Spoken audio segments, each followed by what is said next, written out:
Buenas tardes, yo soy Fran Zabaleta, editor de Los Libros de Salvaje, que es una pequeña editorial rural, yo creo que la editorial más rural de Galicia, porque vivimos en una aldeíta de 4 o 5 casas, de Ourense, de Baños de Molgas, y publicamos poquitas cosas. Bueno, antes de empezar con esto, bienvenidos, bienvenida Marta, y muchas gracias Maribel, Gonzalo, como siempre. Esta es nuestra segunda casa. Da gusto encontrar libreros y libreras tan entregados, tan vocacionales y tan buena gente como Maribel y como Gonzalo, ¿no? La verdad es que es un verdadero placer volver siempre por aquí. Y por supuesto contar con Marta, ¿no?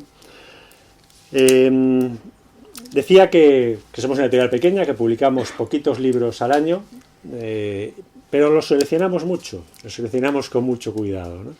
¿Por qué? Bueno, pues porque estamos convencidos de que la literatura no puede hacerse para que viva 2 meses en las librerías y desaparezca. Vivimos en un mundo en el que hay una hipersaturación de novedades. Cada año en España se publican casi 90.000 libros nuevos, 90.000 libros, que evidentemente ninguna librería, ni esta ni ninguna otra, tiene capacidad para mantener, para mostrar esos libros, más todos los de los años anteriores. Con lo cual los libros están 2 o 3 meses en las librerías y rápidamente desaparecen, y porque hay novedades. A nosotros nos parece que eso es una locura, nos parece que, por supuesto, es antiecológico, pero tampoco sostenible, ¿no? Creemos que hay que publicar mucho menos, pero hay que seleccionar bien qué se publica y publicar con calidad. Y esto es sin duda el caso de... Bueno, gracias, porque teniendo 90.000 libros de competencia... Bueno, pues nosotros no publicamos 90.000. Pero para elegir. Sí, en efecto. Bueno, me imagino que muchos y muchas ya conocéis a Marta. Si no, os la voy a introducir. Marta es una estupenda escritora, pero además es catalana, madre de tres, 2 niños y una niña, 2 niñas y un niño. Residente en Vigo desde hace unos años, apasionada por cosas muy curiosas. Bueno, la música, eso no es especialmente llamativo, aunque sí el género. Bueno, los puzzles, las cosas que son de... Los puzzles, en efecto, las cosas manuales, ¿no? De encajar, bueno, como lo hago con los libros, de ir encajando piezas y construyendo cosas. Eso es lo que me va en todos los géneros, puzzles, escritura. Me está viniendo a la cabeza, hablando de puzzles, un personaje de una novela que, bueno, después os hablaré de ella muy brevemente, que vamos a publicar, ha sido pura casualidad, que vamos a publicar ahora, que estamos con Berkami, se llama Conspiranoia, en el que el protagonista nunca pone la última pieza del puzzle. ¿Tú la pones, la última pieza del puzzle? Depende de con quién haga el puzzle, porque si es con niños no puedes poner la última, siempre hay que dejarla que ponga... No, nunca la pone porque es como acabar, como terminar. Sí. Y al protagonista eso de terminar las cosas no le sienta nada bien. Al revés, lo que da así un poco de toque es dejar sin finalizar. Me da más cosa cuando es un libro, porque cuando paso la última página ya, si me ha gustado mucho, ya no voy a volver a saber de toda la gente esa y a veces lo paso mal.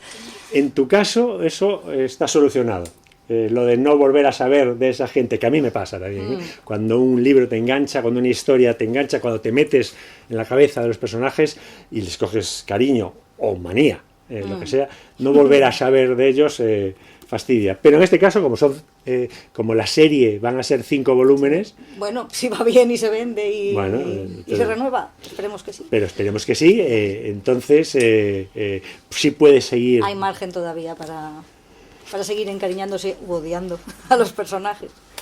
Bueno, pero vamos a organizar un poquito esto, de qué va. Vamos a empezar a informar a todo el mundo primero de qué va, de qué va la serie. Serie Cassandra Rovira. ¿Quién es Cassandra Rovira? Bueno, pues esto lo comenté ya en la presentación del libro anterior. Es una muchacha de una familia rica, por el simple motivo de no tener que romperme la cabeza, que busquen subvenciones y no se las den, porque si no el libro se acabaría enseguida. O sea que ella ya tiene libertad para hacer muchas cosas y usar equipos sofisticados que en la realidad solo pueden soñar. Y en su familia custodian objetos mitológicos que tienen alguna ciencia desconocida detrás, alguna ciencia avanzada que bueno, podría parecer magia, pero en realidad es ciencia que quieren investigar y proteger, que no caigan en malas manos. ¿De dónde salen estos objetos? O sea, la familia, que es familia de arqueólogos, además. Sí, es una familia de historiadores, arqueólogos y parece que un poco custodios de objetos que se esconden detrás de las leyendas de distintas mitologías. En el caso del primer libro era la India, iban en busca del tridente de Shiva como un viaje de iniciación a ese mundo, porque ella no sabe nada del tema hasta los 18 años, ni ella ni nadie de su familia, hasta que cumplen 18 ya tienen que decidir qué hacer con su futuro. Entonces los mandan a estos viajes de iniciación con alguien cercano, algún hermano, el padre, la madre, que pueda tutorizarlos para ver si se desenvuelven bien en ese mundo. Y bueno, en teoría tiene que ser en ese mundo de localizar objetos extraños. Sí, de localizar, de seguir la pista detrás de las leyendas que hay de realidad, de investigar. Pero claro, a ella se le tuerce porque si no, no tendría ninguna gracia. Y las cosas le empiezan a salir un poco torcidas y a poner a prueba la relación con su hermano. Va con un hermano que es su hermano favorito, son 5 hermanos. Estás hablando del tridente de Shiva, del sí. Primer volumen. Y bueno, se lleva muy bien cuando no hay tensión, pero cuando empieza a haber problemas igual la cosa... De eso hablaremos después, porque la relación entre los hermanos es... Sí, es una de las cosas que más me ha gustado desarrollar en los 5 libros, a través de la saga entera. Estoy viendo, es algo que he pensado ya varias veces. Bueno, el libro, los 2 libros están, nosotros en la editorial solemos poner el canto, suele ser de un color u otro en función del género, y suele llevar pues la indicación narrativa salvaje o fantasía salvaje, etcétera. En este caso hemos puesto fantasía salvaje y desde el primer momento estoy convencido de que hemos metido la pata. Porque, bueno, hemos metido la pata solo en un sentido, porque evidentemente es fantástico el libro, por lo tanto, por ahí se salva, ¿no? Pero en realidad no es un libro de fantasía.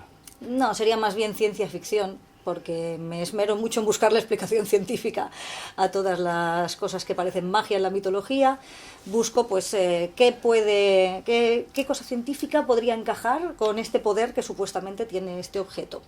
Y construyo alrededor de esa idea Por ejemplo, el primer libro, la protagonista, que es una especie de Indiana Jones, o pretende ser, o no lo pretende, pero al final resulta que sí, se va a la India a buscar el tridente de Shiva, que es un objeto que todas podéis buscar en internet y encontrar un montón de información sobre, es un objeto legendario que existe en la mitología hindú. Y este objeto, una vez que lo encuentran o no lo encuentran, tiene una serie de poderes muy sorprendentes. La leyenda dice que puede destruir, conservar o preservar, que son las 3 facetas que tiene el dios, y que con su tridente puede hacer las 3 cosas. Entonces, claro, que tiene poder de arma, tiene poder de curación y poder de escudo, por decirlo así, digamos. Pero ¿por qué? ¿Qué es lo que hace que tenga ese poder?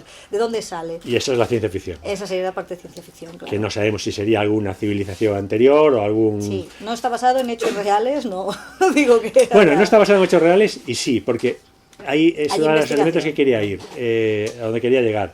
Lo que acaba de decir, según la mitología, el tridente de Shiva tiene poder de... repite las 3. Ahora se me ha ido la cabeza. Bueno, preservar, no sé qué, no sé destruir. Cuánto. Y ella da en la novela esos poderes al tridente de Shiva.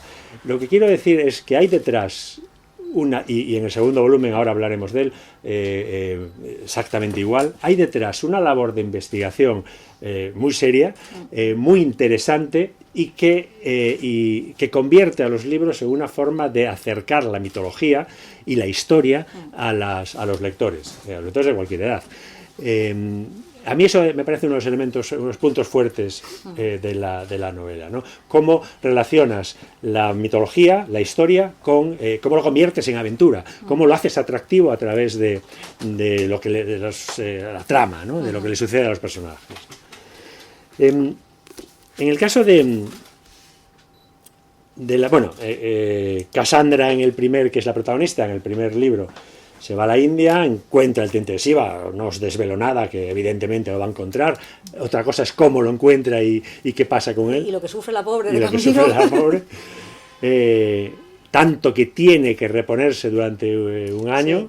Sí, tiene... Mientras estudia historia. ¿Tú estudias historia, curiosamente? Sí, ya me queda nada. Soy 90 y algo % historiadora, ya me quedan 4 asignaturas. Lamento decepcionarte. Cuando termines la carrera no serás 100% historiadora. No, siempre hay que estar reciclando. Habrás estudiado historia, sí. Ahí empezarás o seguirás ya. Sirve para ganar el quesito amarillo, el trivial. Es verdad. Y en esta segunda novela, La espada invencible, cambias completamente de escenario. De hecho, la protagonista, que vive en Barcelona, comienza viniendo a Galicia. ¿A qué viene a Galicia? Va siguiendo una pista, o lo que cree que podría ser una pista, en un petroglifo gallego, para ver qué ha pasado con una persona que ha desaparecido. Y tienen que rastrearla de alguna manera. Lo último que saben es que había venido a ver un petroglifo y algo vio, pero no saben el qué. Entonces vienen a investigarlo para ver si consiguen seguir sus pasos, pero en este caso viene pues con un hermano que no soporta, a diferencia del... Sí, pero son cinco hermanos. Entonces en este viene con un hermano que se lleva muy mal, pero eran los 2 que había disponibles en ese momento para hacer la búsqueda. Y iban a ir a Campo Lameiro, ¿no? No he utilizado un escenario real, pero me he basado pues un poco en Campo Lameiro, en los de... no me sale ahora el nombre, unos que sí que tienen unos laberintos más amplios y tal, ahora no me viene el nombre a la cabeza. Mogor, sí. Me he basado un poquito en estos, pero he creado un entorno ficticio en este caso. En este hay unas licencias artísticas un poco más importantes que en el anterior, porque la mitología esta no se prestaba tanto como la India. Hablemos de eso. Sea como sea, la pista les lleva o el petroglifo les pone tras la pista de algo que todos conocemos, que es Excalibur, o una espada que puede ser Excalibur. Sí, ¿Qué es Excalibur? El tema espadas es un cacao importante. En este caso se supone que el origen sería la espada de uno de los pobladores celtas de Irlanda. No es el primer pueblo que habitó Irlanda, pero era el quinto, me parece. Los Tuatha de Danann, sí, pero es el que generó un montón de leyendas, incluso luego para Tolkien, los elfos del Señor de los Anillos, se supone que son estos altos, medio sobrenaturales, rubios, guapos, y que toleraban la lactosa, muy interesante. Sí, porque se ve que eso les ayudó a sobrevivir. Esto es historia de verdad, no en el libro. En el libro no hablo de beber leche de adulto. Y... uno de esos reyes o dioses, uno de los tesoros que trajo consigo fue una espada, que se supone que te hacía invencible, si la llevabas tú en batalla no podías perder. Pero claro, es que eso es un tema que en todos los mitos ya no digo celtas, sino en la zona más de Irlanda, Gran Bretaña, hay un montón de espadas, todos los héroes tienen una espada. O sea, ya es un elemento que es mágica, que es invencible, que es un elemento recurrente en la literatura, el hecho de que el héroe tiene que salir al viaje, encontrar un arma que lo haga todopoderoso y vencer al monstruo. Vamos, que era una sociedad guerrera. Bueno, todas. Todas lo eran. Pero en este caso la espada pues es un recurso narrativo que se ha ido transmitiendo en distintos mitos y en distintos cuentos con distintos héroes, y este pues era uno más. Entonces he simplificado mucho el asunto en el libro porque es que es un Mario de espadas. Pero importante. Hay una cristianización de los mitos sí. celtas sí. en Excalibur, ¿no? Sí, claro, luego ya cuando llega la etapa cristiana, todo eso que eran cosas paganas, sobre todo los Tuatha de Danann, todo esto había que encajarlo de alguna manera. Entonces ellos no eran los primeros pobladores, eran otros que venían del gran diluvio y de la estirpe de Noé para legitimizar el cristianismo en Irlanda. Se le quitaba un poco, los rebajaban de dioses a reyes, ¿no? Eran simples humanos. Y bueno, sobre todo la leyenda del rey Arturo, que si hubiera vivido, habría vivido a caballo entre la época romana y la cristiana. Luego ya pues se le añadió todo lo de la búsqueda del Santo Grial y se lo aderezó muchísimo. La dama del lago, de la espada. Pero conserva esos elementos celtas de la espada que aparece cuando el héroe lo necesita, porque Excalibur no es la espada que saca de la piedra, la que tenemos en mente así famosa, de que la saca y es el rey de Inglaterra por eso, porque es el elegido, no es la misma. Esa se le rompe en batalla.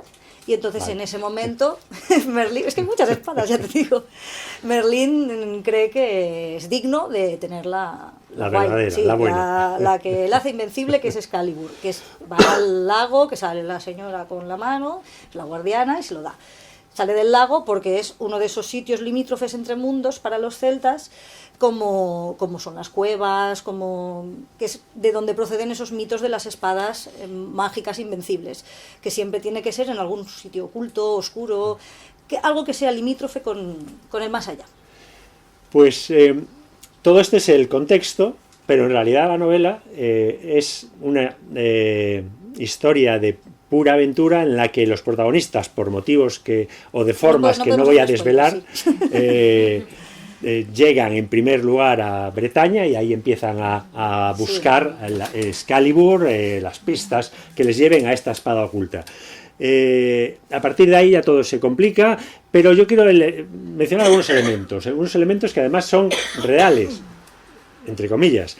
Por ejemplo, hay, como intervienen y tienen peso en la historia también, alguna secta de neodruidas o algo así, ¿no? Sí, bueno, también se prestaban mucho las cosas artúricas a meter neopaganismos y religiones de estas. Entonces, los malos en este libro no son la organización enemiga como en el primero, sino pues como algo similar a una secta, por decirlo así, que anda buscando a Excalibur y son los que les han causado el problema que tienen que resolver. Pero porque a ella no le importa. Sí, pero hay varias. Porque sí. a ella en el fondo no le importa encontrar la espada, ni ella lo que quiere es solucionar el problema que tienen. Pero la espada es un medio para solucionarlo.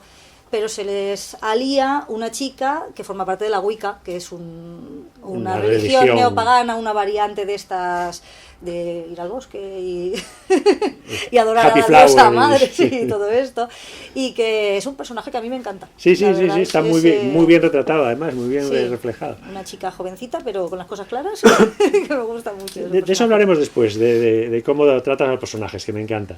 Pero sigamos con la historia.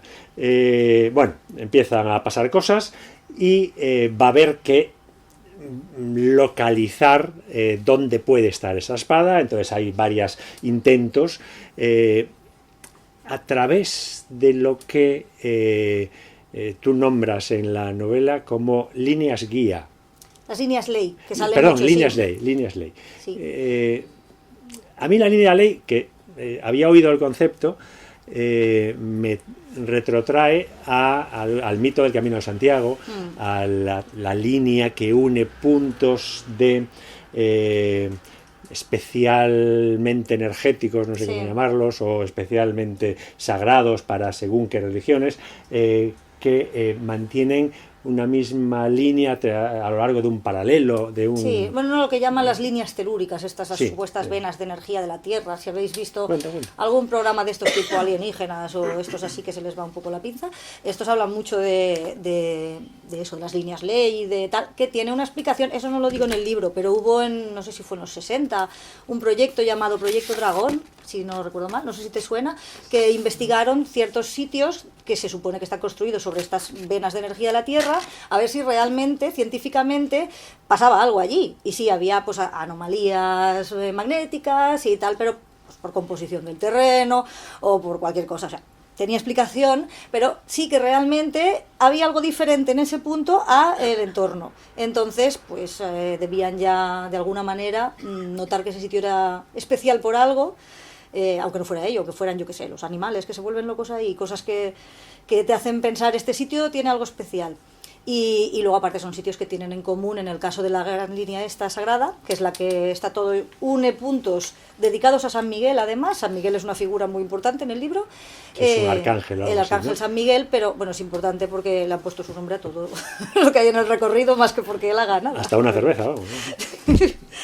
Pero esta línea, la grande, une desde Tierra Santa, desde las zonas bíblicas, todo cruza Europa, un punto de Italia, me parece, también de San Miguel, el Mont Saint-Michel en Francia, hasta arriba, hasta las islas Skellig, que están, la grande se llama Skellig Michael porque también está dedicada a San Miguel en Irlanda.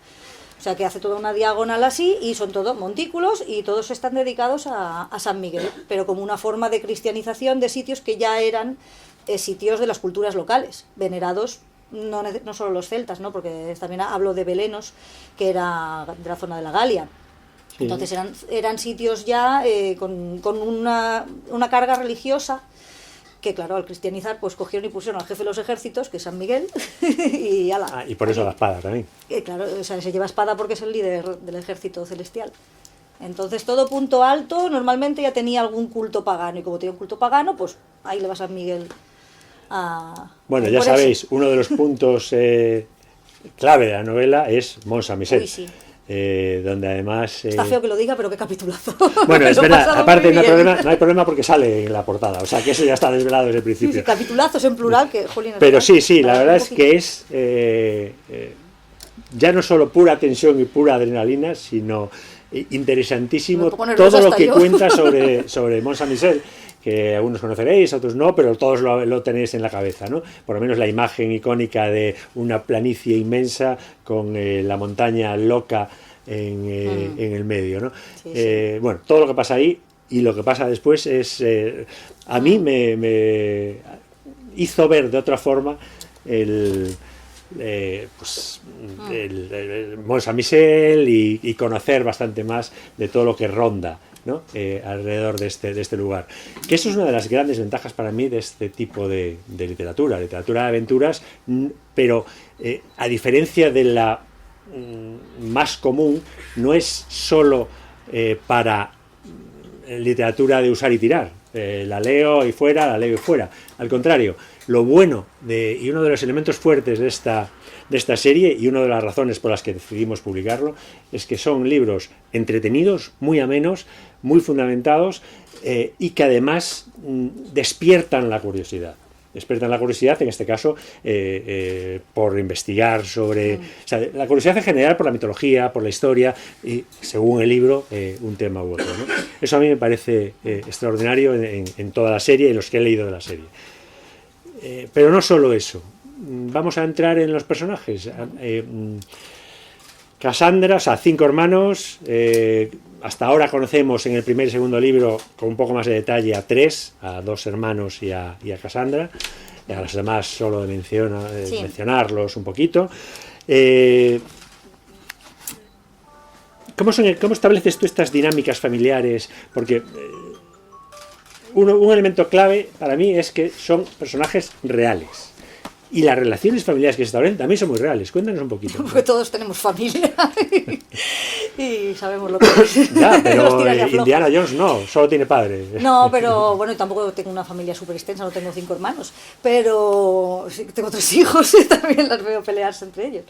Pero sí que es lo que más me divierte a mí. Me gusta investigar, me gusta atar cabos, pero hacer las conversaciones entre hermanos y eso es lo que más me gusta. Y el darle forma a los personajes, esos tiras y aflojas que tiene aquí con Héctor, la evolución que tiene con este personaje, eso es lo que más me gusta de este libro. ¿Al final te llegó a convencer un poquito o nada de nada? Bueno, me lo pregunta porque no le gusta nada, ¿eh? Hay 2 personajes. El hermano de la primera se llamaba Alex, que aquí desaparece y que es el que arranca, hay que ir a buscarlo a ver dónde se ha metido. Se llevaba muy bien con Cassandra, bien, que parecía un personaje interesante, majete, etcétera, con algún punto más oscuro, que todos los personajes tienen puntos, incluso la protagonista tienen puntos oscuros, pero Héctor a mí me caía, como una patada en el culo, la verdad. Me sigue cayendo un poquito mal, la verdad. Pues por aquí hay alguna fan Ya, no digo que no, pero a mí me sigue cayendo, me parece un poco prepotente. Bueno, porque lo es. Pero lo es, pero sí, lo sí, puede sí, ser. Porque... Pero bueno, pero el caso es que los personajes sí evolucionan. Y sí vas viendo el cambio, y eso te hace querer leer el tercero y el cuarto para ver qué pasa con, ya no solo con las tramas más propiamente históricas, sino cómo van evolucionando los personajes, ¿no? En el caso de Cassandra con Héctor, que no se pueden ver, bueno, van descubriendo que tienen se parecen mucho más de lo que ellos pensaban y que igual no se soportan porque son muy iguales. Porque también, son iguales, claro, ¿no? Sí. Bueno, no son tampoco tan iguales, sí que es más prepotente Héctor que ella, pero también a él le conviene bajarle los humos un poco a lo largo del libro, ella empatizar más con él y eso a la hora de tomar decisiones están más a uno que lo que estaba con Alex, que era su hermano favorito, con el que había crecido, el que se lleva menos edad. Pues al ser más mayor, ya cuando ella crece ya había volado del nido, ya se había ido a trabajar de lo suyo y ya no habían tenido apenas relación. Entonces sí que al principio de todo también digo algo así, de que no, ¿cómo sabes cómo soy? Y dice que es verdad que si le preguntan que cómo es su hermano, que solo sabría decir imbécil. Ya está, no lo conoce apenas. Y este es un viaje que para mí, más que la espada, es el descubrimiento para mí fue el hermano, que yo tampoco sabía cómo iba a ser. Cuando empecé a escribir tenía unos planes para él y cobró vida y dijo, no, voy a ser... Eso suele pasar, pero eso suele pasar cuando un personaje está bien construido, cuando tiene buenos cimientos. Pues está cimentado que no veas, porque hizo todo lo contrario a lo que pretendía para él. Por supuesto hay otra serie de personajes que viven alrededor y que también son cada vez que son interesantes. Algunos ya se le ve dónde puede acabar. Estoy hablando de Dani, ¿no? Pero que son en principio empleados de la empresa del padre. Háblame de la empresa del padre, porque el padre se dedica a la arqueología, pero a la vez... Sí, los padres son profesores, pero el padre pues tiene una empresa de arqueología, de servicios arqueológicos, de esos que te alquilan la maquinaria para la excavación. Esa es la tapadera, digamos, los ingresos, nada. Pero luego, a través de esto, ella tiene una infraestructura para estas misiones, que ya son más privadas de la familia, para recuperar estos objetos. Entonces, la primera aventura fue una introducción en este mundo, pero ella no había pisado en su vida la empresa ni nada. Y ahora que ya está metida en ese mundo, ya empieza a conocer a los trabajadores de la empresa, que está muy bien montada, tiene sus especialistas de distintos periodos, porque aquí les va a acompañar un equipo de la empresa del padre, precisamente. Entonces, le llaman... El santuario. Se llama, tiene un nombre técnico así, SL, pero... ARPA, sí, la Asociación para el Rescate del Patrimonio.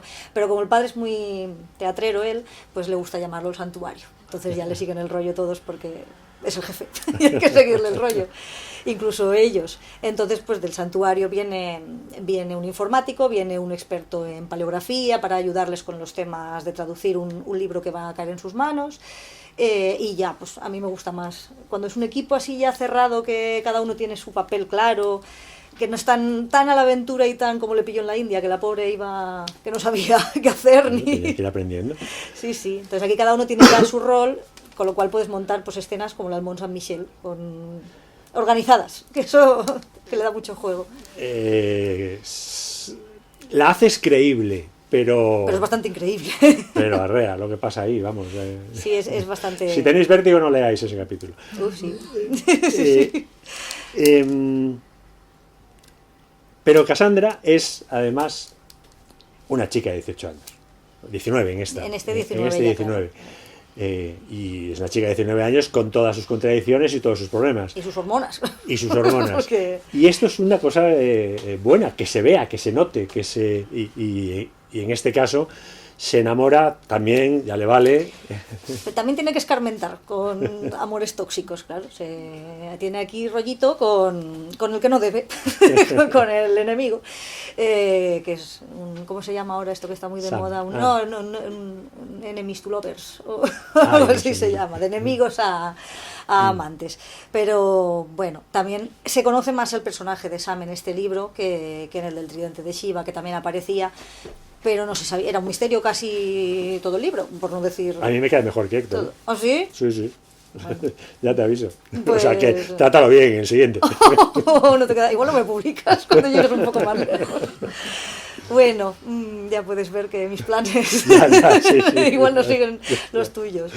Pero sí, en este libro tienen un objetivo común, así que no les queda más remedio que entenderse. Pero ella pues está con esa indecisión interna de uy, me atrae, pero es que no me conviene, pero es que me atrae, pero es que no me conviene, pero es que igual no es tan malo, pero es que...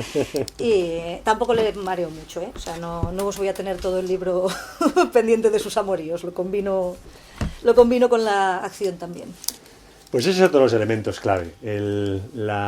Los protagonistas no como héroes perfectos, sino como personas de carne y hueso muy bien representadas, porque uno de los elementos de enganche de esta novela, por ejemplo, para personas de 10 y muchos, 20 y pocos, es precisamente eso, el que se pueden sentir identificadas con varios de los personajes y con lo que le pasa a los personajes. Quiero decir, Marta lo hace muy bien, refleja un mundo real.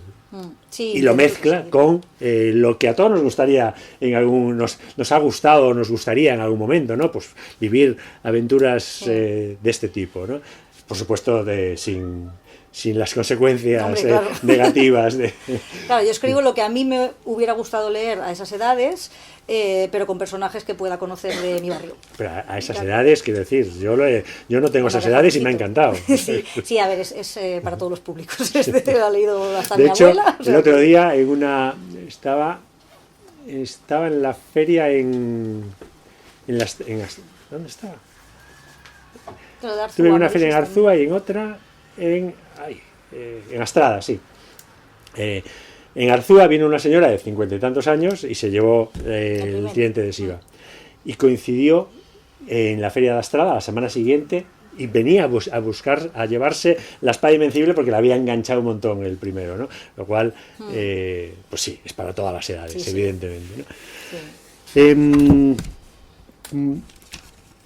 Un elementito más que tenía por ahí, una nota que quería hablar. Os quiero que nos hables de la aventura como aprendizaje, porque para mí es uno de los elementos fundamentales del libro, ¿no? O sea, hablo desde el punto de vista del lector. Evidentemente, para el que sufre la aventura o el que vive la aventura es un aprendizaje, sufre, ¿no? En este caso. Pero como uno de los elementos atractivos del libro, ¿no? ¿Esto es algo buscado? ¿Es algo que refleja lo que a ti te atrae? Hombre, claro, sí, a mí me tiene que atraer porque si no, para investigar y profundizar en estos temas. Lo que sí que me gusta recalcar siempre es que es ficción. Entonces, yo me tomo licencias. No es para introducirse e interesarse por un tema, pero no es para agarrarse, por lo que he dicho de las espadas, por ejemplo. No es lo que yo cuento aquí, una única espada, un objeto.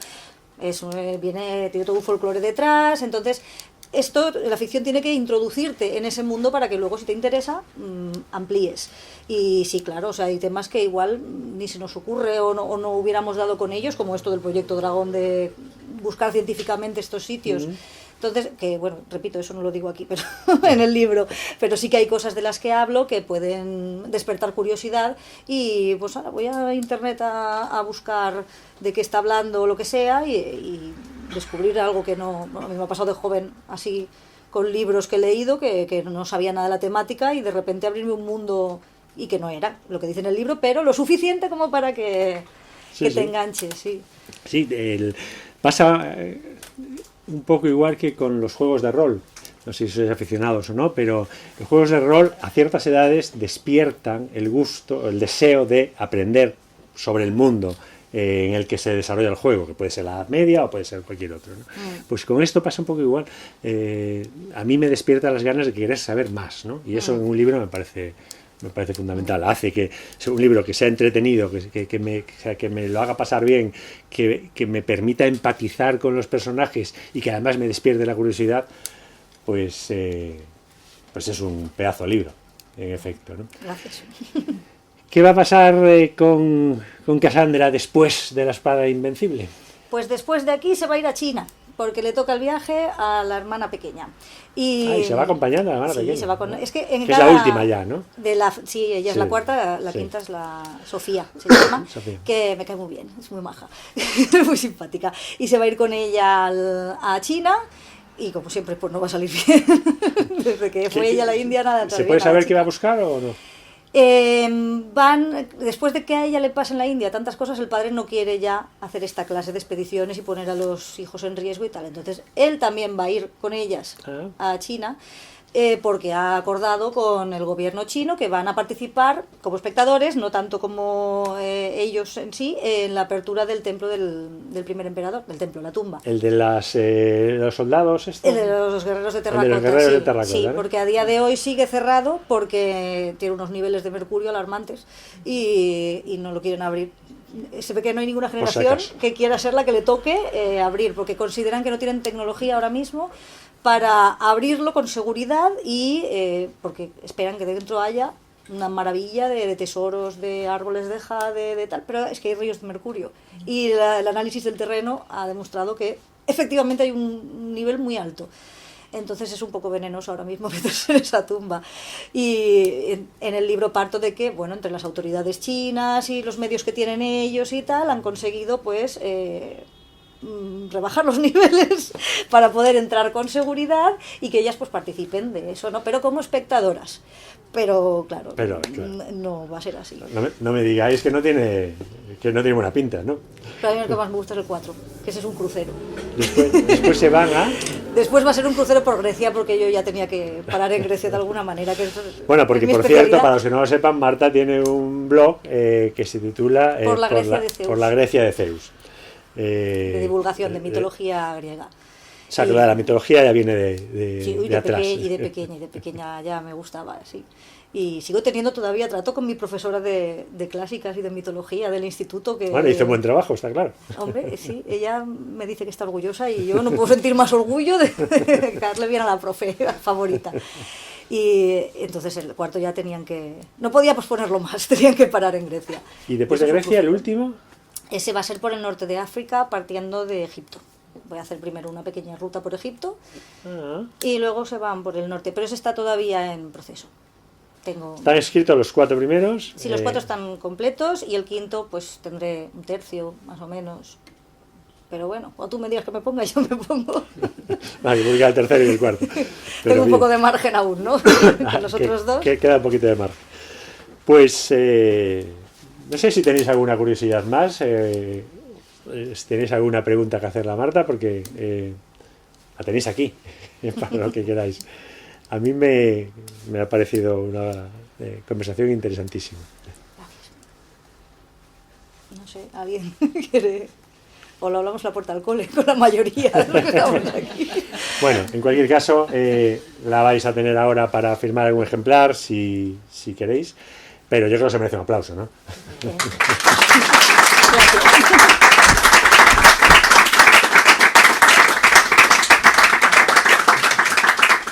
Me vais a permitir un pequeño inciso, de cambiar de tema muy brevemente, y es porque os quería comentar que estamos justo estos días en la editorial, en el libro de Salvaje, lanzando nuestro primer crowdfunding, que no sé si sabéis lo que es, pero es un proceso de financiación colectiva de un libro.